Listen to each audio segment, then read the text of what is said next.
Hi, this is Farwa G. Raj and you're watching me on Tips and Tips channel. आज जिस guest के साथ हम मौजूद हैं वो पाकिस्तान के फॉर्मर क्रिकेटर सादिक मोहम्मद साहब हैं। यकीनन वो किसी तारुफ के मोहताज नहीं, शायद मेरे पास वो लफ्ज़ भी नहीं कि मैं उनकी तारीफ़ में कुछ बयां कर सकूं। तो आइए इनसे बात करते हैं। सर, चूँकि आप मोहम्मद ब्रदर्स के नाम से जो हैं वो जाने माने जाते हैं और यकीनन बहुत सारे लोग इसी नाम से भी आपको मुखातिब करते हैं। सर, आपके तमाम भाई जितने भी अफिलिएट रहे हैं पाकिस्तानी क्रिकेट टीम में वो तकरीबन सभी राइट हैंडेड बैट्समैन थे। सर, आप लेफ़्ट हैंडेड थे और इसका क्या इन्फ्लुएंस रहा पूरी परफॉर्मेंस के ऊपर, क्रिकेट के ऊपर, और पाकिस्तानी टीम में जब आपने लेफ़्ट हैंडेडली प्ले किया, ऑफ साइड खेलते थे आप, तो क्या इन्फ्लुएंस रहा, क्या इम्पैक्ट था आपका? आप काफ़ी मालूमात करके आई हैं लग रहा है ना। मतलब इसका क्या इन्फ्लुएंस रहता था ड्यूरिंग जब आप खेल रहे नहीं, होते उन दिनों में खैर ये तो है कि मैं अपने भाइयों से डिफरेंट हूँ, ये तो मैं कह सकता हूँ या तो। मगर ये कि जब हम बच्चे थे, हम चारों भाई, चार पांच भाई हम खेलते थे। हाजी कैंप के अंदर एक बहुत बड़ा हॉल था, मंदिर जैसा था वो, तो उसके अंदर हम क्रिकेट होती थी हमारी शाम के वक्त। हमारी अम्मी जो होती थी वो अंपायर होती थी उसकी। तो ये था कि सभी, तो उसके अंदर ये हुआ कि हम सब राइट हैंडेड हैं तो सादिक को लेफ़्ट हैंडेड होना चाहिए। तो उन्होंने मेरा एक हाथ बांध के मेरे को लेफ़्ट हैंड से बैटिंग कराते थे। तो मेरे को चार पांच बारियाँ भी मिलती थी तो मैं बड़ा खुश हो जाता था उसमें कि चले मेरे को चार पांच बारियाँ मिलती हैं, बाकी दूसरों को तो एक एक ही मिल रही है। तो आउट होने का कोई तस्वुर उसमें था नहीं, क्योंकि मुझे पता है कि मेरे को नेक्स्ट बारी भी मिलेगी। तो उसके अंदर वो जो एक 4-5 साल के बच्चे को जिस तरीके से आप मोल्ड करते हैं या तो उसमें वो उसकी बॉडी सिस्टम जो है वो चेंज हो जाती है थोड़ी सी। तो बॉडी सिस्टम में और फिर दिमाग, तो नेचुरली वो आदत हो गई। मगर जितने भी मैं डबल हैंडेड, जहाँ मेरा इस्तेमाल दोनों हाथ इस्तेमाल होते हैं, वहाँ I become left hand.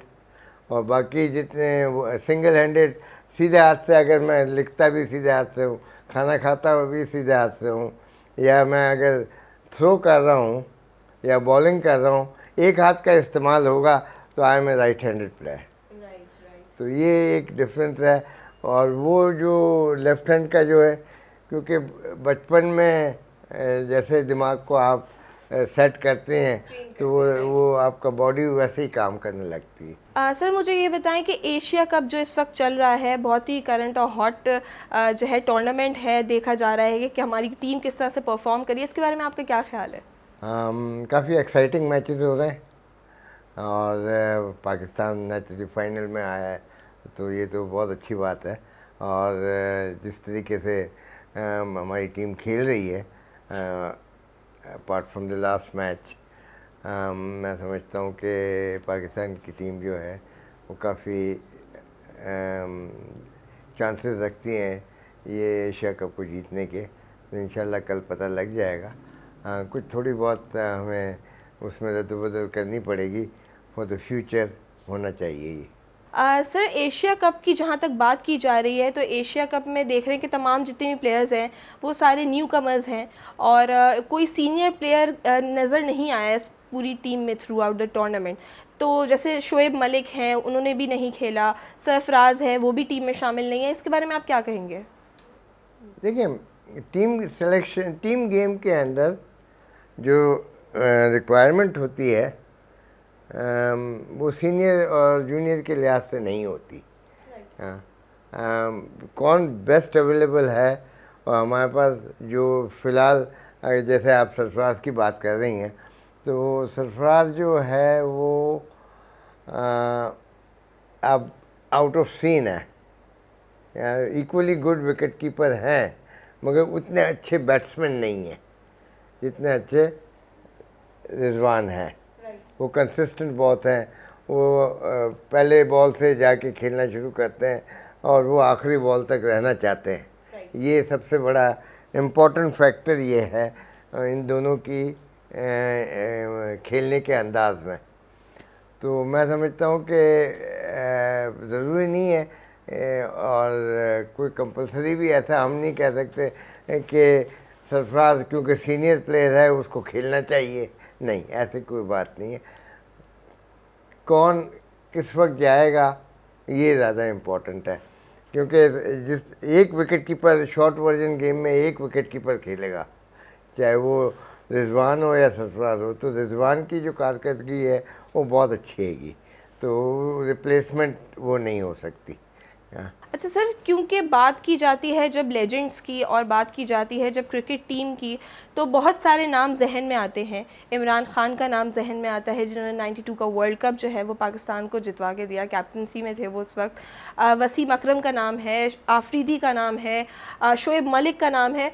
Y only Sarfaraz in text book, like 4th class की निसाबी किताब में, उर्दू की निसाबी किताब में सरफराज अहमद का नाम शामिल है, तो इसकी क्या वजूहत है? Specifically why Sarfaraz?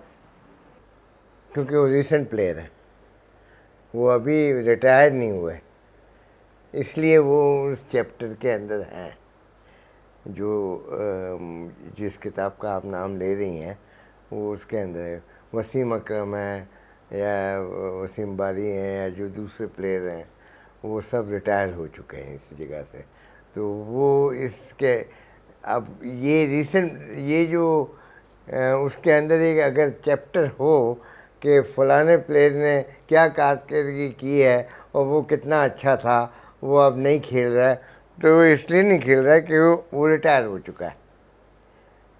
सरफराज का इंक्लूजन इस बुक के में इसलिए आया होगा कि वो अभी तक करंट प्लेयर है, अभी तक पाकिस्तान की टीम में चाहे वो बेंच पे बैठता है या नहीं बैठता, तो वो भी वो एक पाकिस्तान की करंट टीम के साथ है।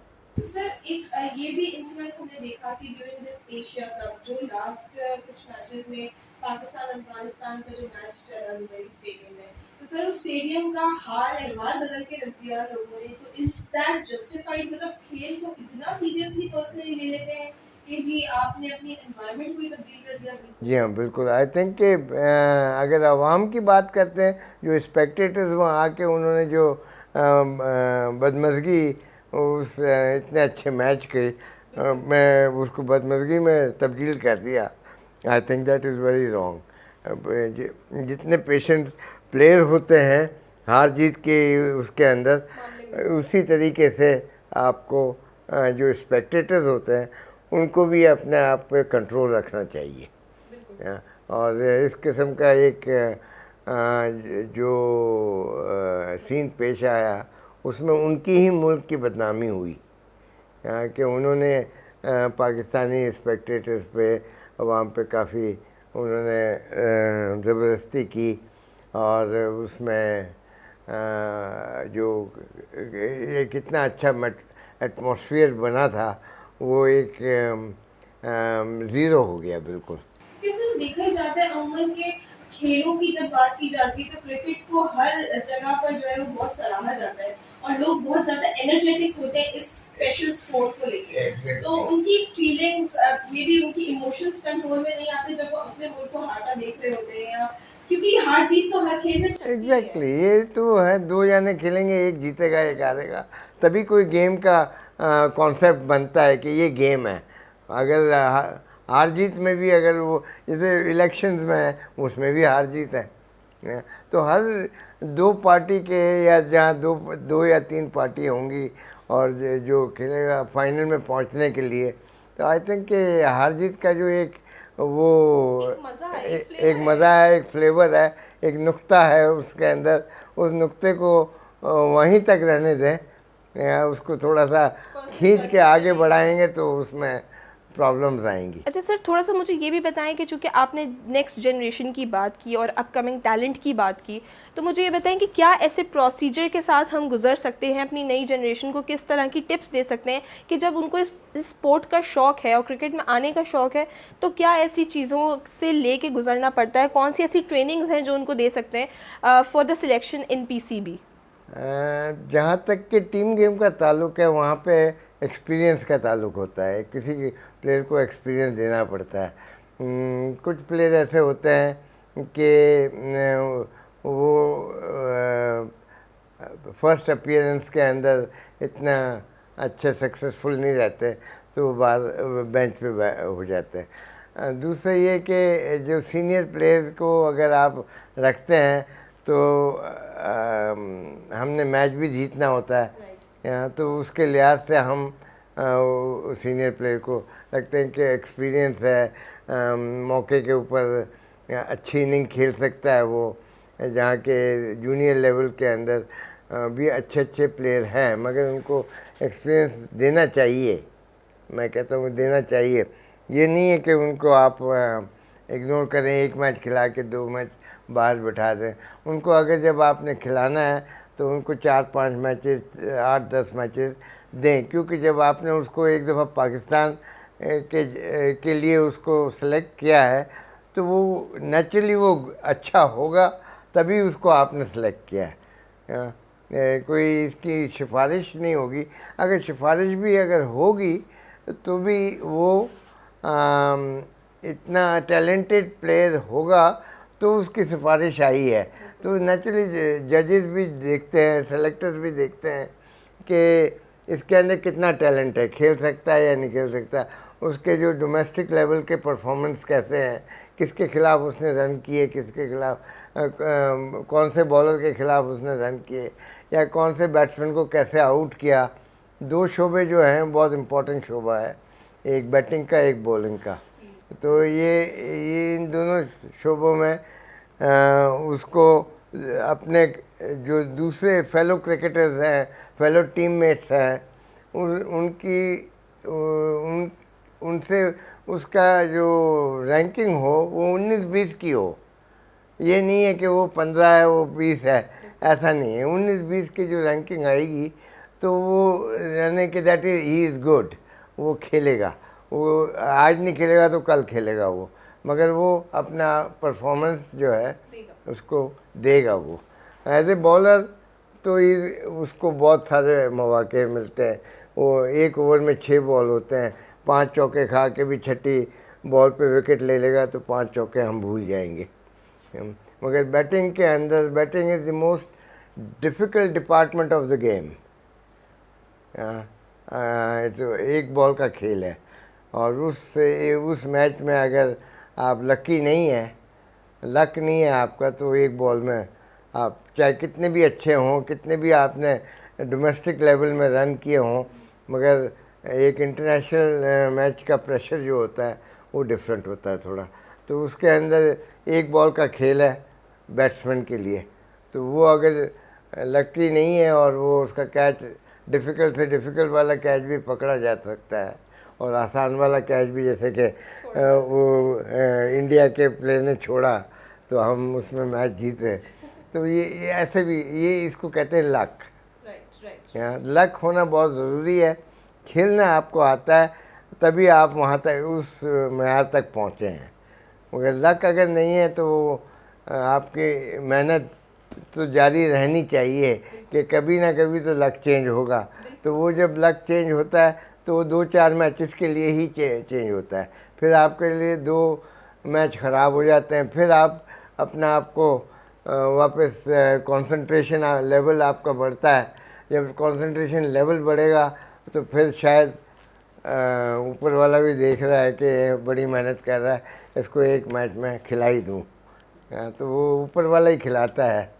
सर, सिंस आपने इंटरनेशनल जो है वो क्रिकेट की बात की, इंटरनेशनल टीम की बात की, तो सर जब बात करते हैं इंटरनेशनल क्रिकेट, इंटरनेशनल टीम्स के साथ खेलने की या उनके खिलाफ खेलने की, तो हमेशा देखा ही जाता है कि इंडिया के साथ जो है हमारी टीम जब भी आती है तो एक हॉट पिच, हॉट मैच के तौर से जो है वो उसको कंसिडर किया जाता है। तो इसके बारे में आप क्या कहेंगे, किस तरह का प्रेशर होता है उस दौरान, और मतलब तमाम प्लेयर्स के ऊपर, तमाम क्रिकेटर्स के ऊपर किस तरह का प्रेशर होता है कि अपनी टीम को किस तरह जो है वो आगे लाके इसके साथ, इसके खिलाफ खेला जा सके? जहाँ तक इंडिया पाकिस्तान के मैच का ताल्लुक है, इसके अंदर सिर्फ प्लेयर्स ही इन्वॉल्व नहीं होते, पूरी उनकी 1.25 अरब की पॉपुलेशन होती है, हमारी 22 करोड़ की पॉपुलेशन, सब उसके अंदर इन्वॉल्व होते हैं। तो हार जीत के लिए काफ़ी उसके अंदर प्लेयरों के ऊपर बहुत प्रेशर होता है, मगर प्लेयर जो हैं वो जब मैदान में उतरते हैं तो वो आवाम को भूल जाते हैं, वो देन दे कॉन्सनट्रेट। ये गेम जो है इंडिया पाकिस्तान का लोकल डार्बी जिसको हम कहते हैं, हमेशा से, जैसे इंग्लैंड के अंदर जर्मनी और इंग्लैंड का अगर मैच होता है फुटबॉल का, उसके अंदर भी काफ़ी वो रहता है, मगर सर इस क्लैशेस पर भी बड़े देखने को आते हैं, बड़ा एग्रेशन देखने को एग्रेशन आता आता है। है। एक ऐसा सिनेरियो होता है जैसे it's not a game, it's a war, बिल्कुल मतलब इसी ये तरह की एक इमोशंस होती ये हैं। हमारे यहाँ पर काफ़ी इस किस्म की फेस रीडिंग अगर देखी राइट। जाए टेलीविज़न के ऊपर तो काफ़ी नज़र आती है। जितने प्लेयर इतने इन्वॉल्व जितने होते हैं उससे ज़्यादा हमारी आवाम बड़ी इन्वॉल्व होती है, और प्लेयर को भी थोड़ा सा या कप्तान होता है या मैनेजमेंट होती है, उसके ऊपर भी बड़ा प्रेशर होता है कि अगर हम जीतेंगे तो हम इतना ऐसा कुछ कहेंगे जाके, और एवरीथिंग इज़ वेल प्रिपेयर्ड, मगर at the end of the day वो एक आखिरी मिनट ऐसी होती है जिसके अंदर हमने और फैसला कौन हो जाता है, और एक साइड नेचुरली हारेगी एक जीतेगी। तो इंडिया पाकिस्तान के टसल जो है वो वाकई एंजॉयबल है, हैं, एंजॉयबल है। और वेरी इंजॉयबल, वेरी इंजॉयबल। और दूसरा ये कि एक ही पहले तो एक ही मुल्क था, अब सेपरेट हुए तो फिर नेचुरली कुछ ना कुछ तो एग्रेशन आएगा ना। और खेल के अंदर एग्रेशन जो है वो थोड़ा सा अच्छा भी लगता है, मजा तो उसके वाला अंदर भी उसके होता अंदर मज़ा आता है, बिल्कुल बिल्कुल। उसको अच्छा लगता है। अच्छा सर, मैं ये देख रही हूँ माशाल्लाह आपकी तस्वीर आपके भाइयों के साथ यहाँ पे मौजूद है, आपकी अम्मी के साथ भी मौजूद है। जी जी। तो सर एक फैमिली इन्वायरमेंट में इतने सारे क्रिकेट प्लेयर्स मौजूद होना, तो एक किस तरह रहता था हमेशा आप लोगों का? टेबल टॉक डिस्कशंस होती थी डिनर टेबल्स पे, लंच टेबल्स पे? हाँ काफ़ी होती है टेबल, हम जब यहाँ पे कभी बैठते हैं तो काफ़ी इसके अंदर डिस्कशन हुई है कौन कैसा खेला, और हमारी अम्मी उसके अंदर थोड़ी बहुत जज होती थी कि तुमने ये शॉट अच्छा नहीं खेला, वो क्योंकि हमारी अम्मी जो थी वो भी बैडमिंटन चैम्पियन थी ओह वेरी नाइस, जूनागढ़ के अंदर। ओके। तो वो काफ़ी स्पोर्टिंग माइंड थे, तो उन्होंने जब कभी हम लोग प्रैक्टिस पे नहीं जाते थे या ये, तो वो कहते थे कि प्रैक्टिस पे क्यों नहीं गए, यानी पढ़ाई के ऊपर इतना उनका वो नहीं था। नेचुरली स्कूल तो हम जाते थे रेगुलरली, मगर उन्होंने कितने रन किए, क्वेश्चन ये होता था कि स्पोर्ट्स में कैसा किया तुमने, प्रैक्टिस की या नहीं की। तो बिकॉज के ये खुद जीतती आई हैं तो इनको पता था कि कितनी एफर्ट चाहिए किसी चीज़ को जीतने के लिए, और किसी चीज़ का मयार को ऊंचा करने के लिए खेल का। वो टूर्नामेंट लेवल के ऊपर अगर आप किसी चीज़ के लिए प्रिपरेशन करती हैं तो वो एक दिन की प्रैक्टिस नहीं होती, वो सालों की प्रैक्टिस होती है। तो दैट इज़ व्हाट वो उन्होंने एक दफ़ा, जैसे मैंने कहा कि नहीं आज बहुत गर्मी है और ये है धूप है, तो बोले क्या तेरे लिए वहाँ पंखे लगेंगे, हाँ या तुम्हारे लिए क्या टेंट लगेगा कि धूप ना आए, चले जाए प्रैक्टिस करने। मतलब शुरू से ही रफ एंड टफ रखा हुआ है। हाँ बिल्कुल रफ एंड टफ रखा है उन्होंने। उन दिनों में हम इतने वेल ऑफ भी नहीं थे, इंडिया से आए थे तो इंडिया के अंदर थोड़े बहुत वेल ऑफ थे, मगर उन दिनों में हम सब बहुत छोटे थे। हाँ, तो वो बहुत छोटे होने की वजह से हमने उसमें वो क्या कहते हैं जो सीखने का जो मयार था वो इनबिल्ट टैलेंट था, एक्चुअली इनबिल्ट टैलेंट था कि वो कहने को ये होता था कि जब पैदा हुए तो बल्ला हाथ में था।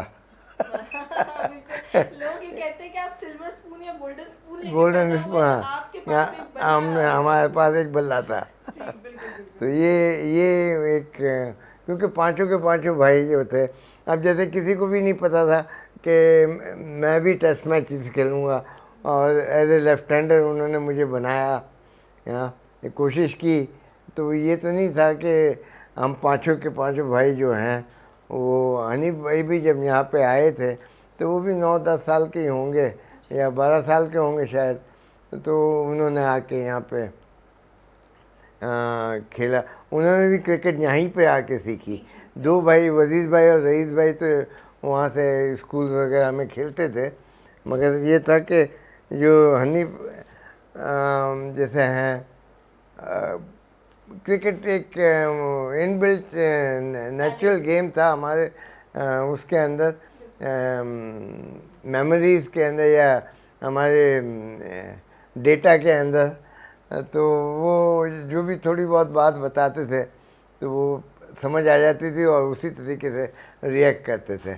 इनबिल्ट टैलेंट हमारे में काफ़ी था उसमें। अच्छा सर, मुझे ये बताएं कि सिंस हमारी जनरेशन जो है, हमारे जो बच्चे हैं, वो स्पोर्ट्स की तरफ उनका रुझान अब यकीनन बढ़ने लगा है, क्योंकि ये चीज़ें डिस्प्ले पे भी बहुत आने लगी है, इलेक्ट्रॉनिक मीडिया पे आती। पहले तो इतना ज़्यादा इन्फ्लुएंस नहीं था, टेलीविज़न वगैरह के ऊपर लोग देखते ज़रूर थे, बट अब आजकल स्पोर्टिंग्स को बहुत ज़्यादा जो है वो रुझान की तरफ वो बहुत ज़्यादा स्पेसिफिकली लोग इसको सिलेक्ट करें।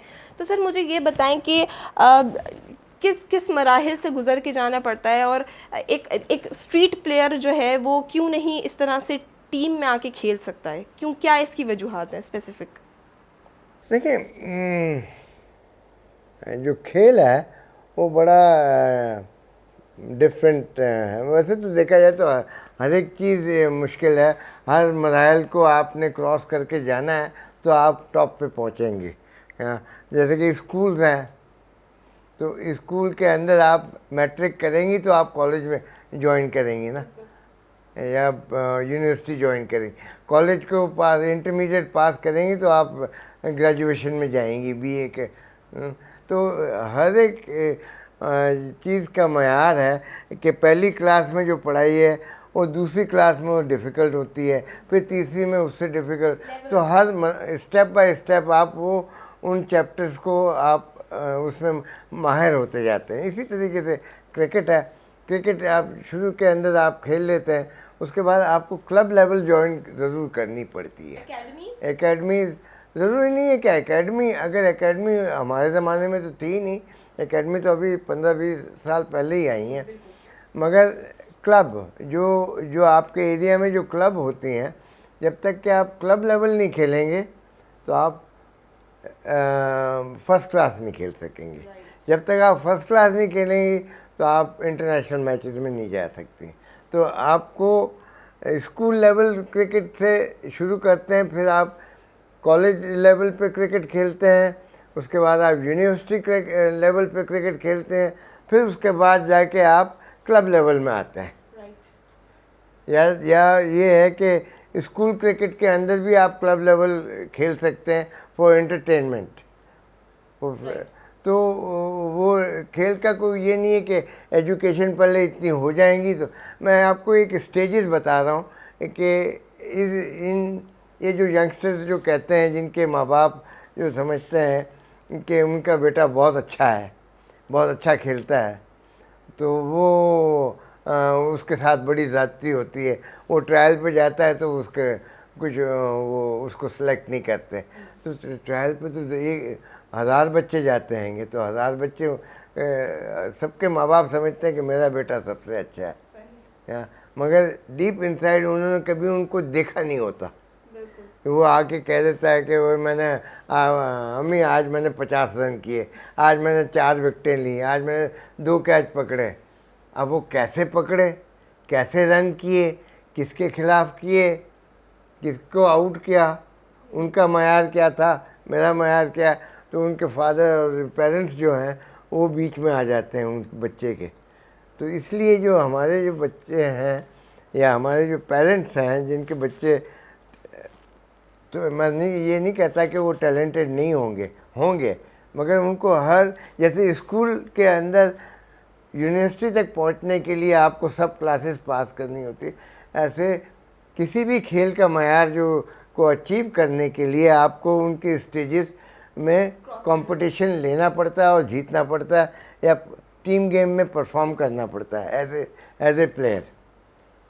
तो ये एक मैं एडवाइस करूँगा अपने सब जो पेरेंट्स हैं, अगर वो उनका बच्चा इतना अच्छा खेलता है, आजकल तो टेक्नोलॉजी हाथ में है आपके, एक दफ़ा बच्चे को सामने खड़ा करके उसको आप 2-4 बॉलें करें, उसकी वीडियो बनाएं, उसको देखें, और जो टेलीविज़न में मैच आते हैं उसके अंदर उसको कंपेयर कर लें कि ये जो है बच्चा छोटा है मगर इसके अंदर ये बेसिक्स हैं या नहीं है, बिल्कुल स्किल्स हैं या नहीं है, बिल्कुल हाँ, कि ये अगर मैं कहता हूँ कि मेरा बच्चा अच्छा खेलता है तो वो इस मेयार का है या नहीं है। Agreed. वो तो बहुत आजकल तो टेक्नोलॉजी हाथ में है, तो आपको पता लग जाएगा कि ये बच्चा ने जो जहाँ पे भी रन किए हैं इस टेक्निक से किए हैं तो इज़ नॉट गुड और इज़ गुड, यू नो, विच घर में बैठ के आप कंपेयर कर सकते हैं। सर सिंस आपका सादिक मोहम्मद का एक बहुत बड़ा नाम है पाकिस्तान की हिस्ट्री में, पाकिस्तान की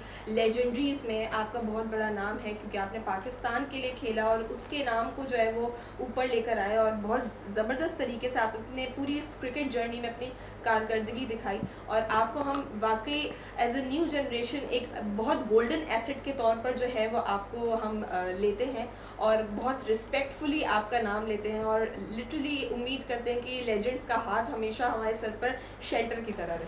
बड़ी मेहरबानी, बहुत अच्छा लगा आपके सवाल जवाब करने का।